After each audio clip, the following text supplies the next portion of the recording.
Yo'q, har bitta piramidada Sfinks qani? Yaxshi. Demak, eng kattasi qaysi piramida saningcha? Yaxshi. Shuni nima deb nomladik? Bo'lmasa. Buni Xufu deb nomladik. Balandligi qancha ekan? Yaxshi, barakalloh. Xo'sh, nima uchun avvallar bunaqa nima quribdi, piramida quribdi?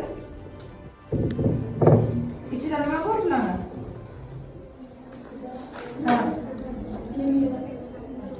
İçinde ularni o'zini jasadi o'lganidan keyin ularni ko'miyorlar. Demak, nima qilish kerak? Shu yerga demak ko'milish kerak. Shu yerda qanday ma'lumot?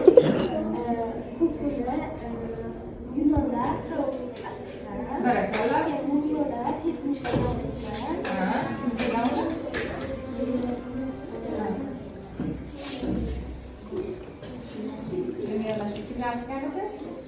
Gözden kadar buluş gerek ama mı? Tohumlar. Yaxshi bo'ldimi? Yana qo'yma. Yaxshi, barakalloh.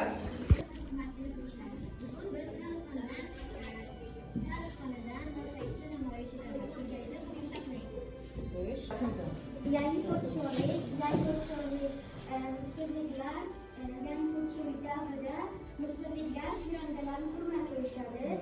Piramidlar tog'laridagi uyma toshlardan daf etadilar.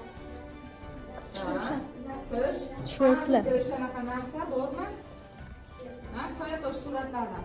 Yo'q, qoya toshlar nimalarda uyib ishlangan, men ko'rdim rasmlar bor. Mana shunaqa joylarda. Demak, qoya toshni uyib ichki qismga qo'shgan. Mana bu yerda o'sha qoya toshga uyib ishlangan ibodatxona joylashgan. Birinchi kim bo'lib buni yasadi? Qoya toshlarga kim birinchi ibodatxona qurdi? Tutanxamonda bu. Mana bu qo'riqchilar. Xuddiki qo'riqchilar, demak, u yerga yaqinlashib yurmaydi. Mana odamlarning kichkinaligini ko'ryapsizmi? Demak, bu yerda mana bunday arasida eshik bor va mana bu qo'riqchilardan o'tib ichkariga kirishi mumkin inson. Davom etamiz. Qadimgi Misrda xudolar bo'lgan. Ulardan eng asosiylari 15 Bular Misr xalqi tomonidan ulug'langan hayvonlar bilan bog'liq xudolar 40dan ortiq. Qadimgi Misrdagi eng qadimiy, eng ulug' xudo Amon-Ra. Amon-Ra avvaliga ikkita ma'bud bo'lgan.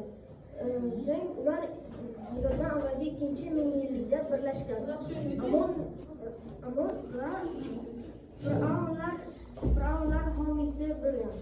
Hanuz Ramanning yuragi, bir pallasida yuragi va ikkinchi pallasida qushning xatti qo'yiladi.